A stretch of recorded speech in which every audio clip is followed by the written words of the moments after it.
बहुत पुरानी बात है। चाइना के किसी एक गांव में 3 भिक्षु रहते थे। उनका नाम किसी को नहीं पता था, क्योंकि उन्होंने कभी अपने बारे में कुछ बताया ही नहीं था। उन्होंने कभी किसी बात का जवाब नहीं दिया था। चीन में बस उन्हें 3 हंसते हुए भिक्षुओं के नाम से जाना जाता था। वे तीनों सिर्फ एक ही काम करते थे। एक गांव में प्रवेश करते, बाजार के बीचों बीच खड़े होते और हंसना चालू कर देते। वो अपने पूरे अस्तित्व के साथ हंसते। अचानक लोगों का ध्यान उनकी तरफ खींचा चला आता और उनके सामने लोगों की भीड़ चारों तरफ जमा हो जाती। वे इतनी एकाग्रता और संपूर्णता के साथ हंसते कि उनकी हंसी देखकर सारा गांव हंसने लग जाता। जब वह पूरा गांव हंसी के समंदर में डूब जाता तो वे दूसरे गांव की ओर चले जाते। वे न तो कुछ बोलते थे, न ही कुछ उपदेश देते और न ही कोई शिक्षा देते। वे जहां भी जाते अपनी हंसी से ऐसा माहौल बना देते कि लोग अपने सारे दुख दर्द भूलकर बस हंसने लग जाते। चाइना के लोग उन्हें बहुत प्यार करने लगे और वह पूरे चाइना में फेमस होते गए। 3 लाफिंग मॉन्क के नाम से चीन के लोग उन्हें बहुत प्यार करते, उनका सम्मान करते। इससे पहले और उनके बाद भी कभी किसी ने इस तरह से प्रचार नहीं किया कि जीवन केवल एक हंसी होना चाहिए और कुछ नहीं।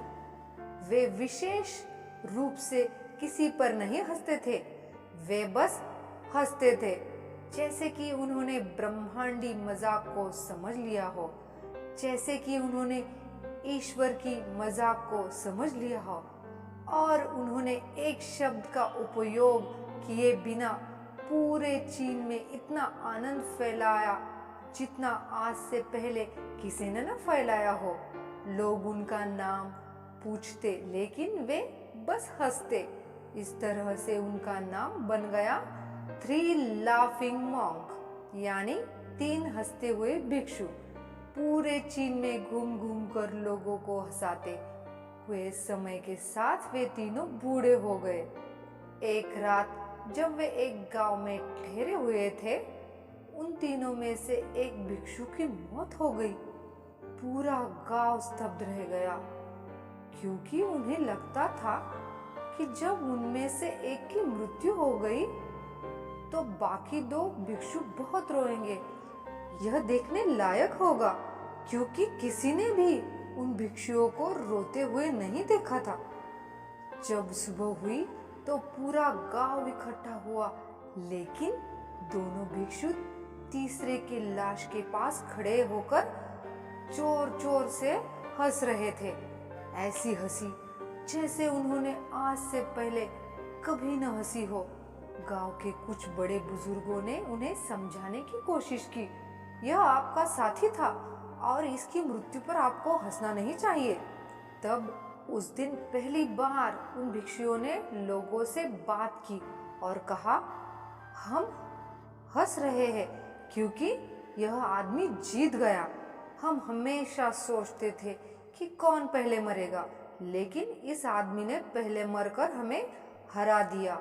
हम अपनी हार और इसकी जीत पर हंस रहे हैं। इसके अलावा ये कई वर्षों तक हमारे साथ रहा। हम एक साथ हंसे, हमने एक दूसरे की मौजूदगी उपस्थिति का आनंद लिया। उसे अंतिम विदा देने का इससे बेहतर तरीका और क्या हो सकता है।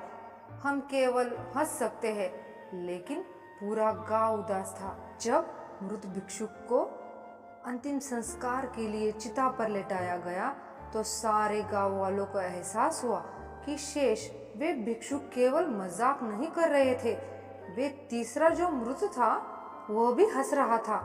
चीन में यह प्रथा थी कि जब एक इंसान की मृत्यु हो जाती थी तो उसके पुराने कपड़े उतार कर उसे नहलाया धुलाया कर नए कपड़े पहना दिए जाते थे। लेकिन मरने से पहले उस भिक्षु ने अपने साथियों से अपने कपड़े न बदलने के लिए कहा था। तीसरे भिक्षु ने कहा था, मुझे स्नान मत करवाना क्योंकि मैं कभी अशुद्ध हुआ ही नहीं। मेरे जीवन में इतनी हंसी आई कि कोई अशुद्धता जमा ही नहीं हो सकती थी। मैंने कोई धूल जमा नहीं की है। हंसी हमेशा युवा और ताज़ा होती है, इसीलिए मुझे नहलाकर मेरे कपड़े मत बदलना। जब उस तीसरे भिक्षु के शरीर पर आग लगाई गई, गांव वालों को पता चला कि उस भिक्षु ने मरने से पहले अपने कपड़ों में कुछ पुराने चीनी पटाखों को छुपा रखा था, जो आग लगने के बाद आसमान में फटकर रंग बिरंगे कलर में फैल गए। और यह देखकर एक बार पूरा गांव जोर जोर से हंसने लगा। तो इस तरह से वह तीसरा भिक्षु मरने से पहले भी गांव वालों को हंसा कर गया। और यह देखकर शेष दोनों भिक्षुओं ने कहा, चालाक आदमी, तुम मर चुके हो, लेकिन तुमने हमें एक बार फिर हरा दिया। तुम्हारे द्वारा गांव वालों में पैदा की गई ये हंसी आखिरी हंसी थी। अगर आपको ये 3 हंसते हुए भिक्षुओं की कहानी यानी 3 लाफिंग बुद्धाज की कहानी पसंद आई हो तो मेरे चैनल को सब्सक्राइब करना ना भूलें।